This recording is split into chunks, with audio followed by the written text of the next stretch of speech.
Everest mountaineer warned of overcrowding before dying on climb. CNN, a British mountaineer who recently died on Everest warned of overcrowding at the summit in his last post to social media.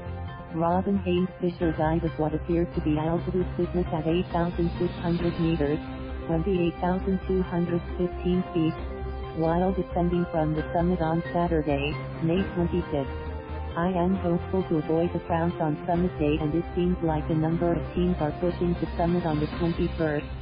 He wrote in a captioned Instagram post on May 13. With a single route to the summit, delays caused by overcrowding could prove fatal, so I am hopeful my decision to go for the 25th will mean fewer people. Unless of course everyone else plays the same waiting game. Haynes Fisher is one of 9 climbers who have died on Everest in the 2019 climbing season as conditions on the world's highest mountain turned lethal.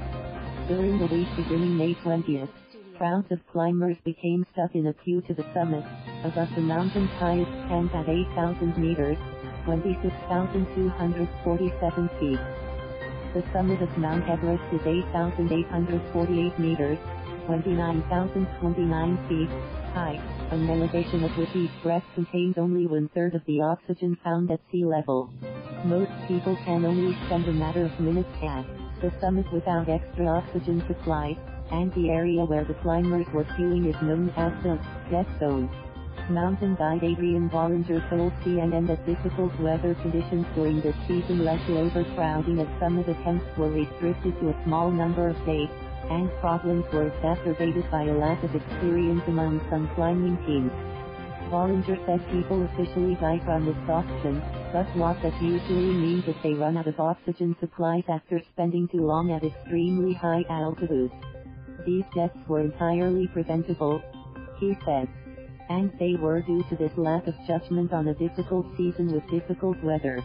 In 2018, high-altitude medical expert Sunday Dillon explained to CNN that perhaps the biggest danger is when climbers treat the summit as the journey's endpoint.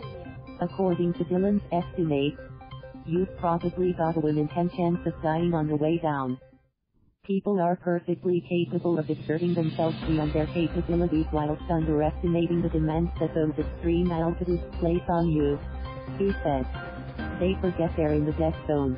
Nepali climbing guide Ruba Vista fell ill on the mountain and was transported by helicopter to the base camp, where he died Friday. And Irish climber Kevin Haynes, 56, died Friday morning on the Tibetan side of Everest in his tent at 7,000 meters, 22,966 feet. 2 died Wednesday after descending from the summit, Indian climber Anjali Kulkarni, 55, and American climber Donald Cash, 55. Canada, 49, and Nicole Baswin, 27, both from India, also died on Everest this week. Both died Thursday on their return from the summit. Ravi, a 28-year-old Indian climber who goes by one name, died the previous week on May 17. Last week, a search for Irish climber Seamus Lawless, 39, was called off after the Trinity College Dublin professor fell while descending from the peak, according to the press application. Lawless is missing, presumed dead.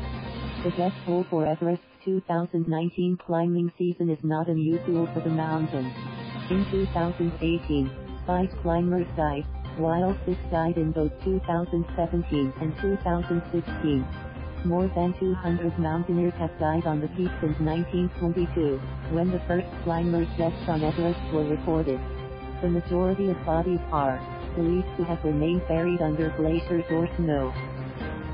Thank you for watching. Please subscribe.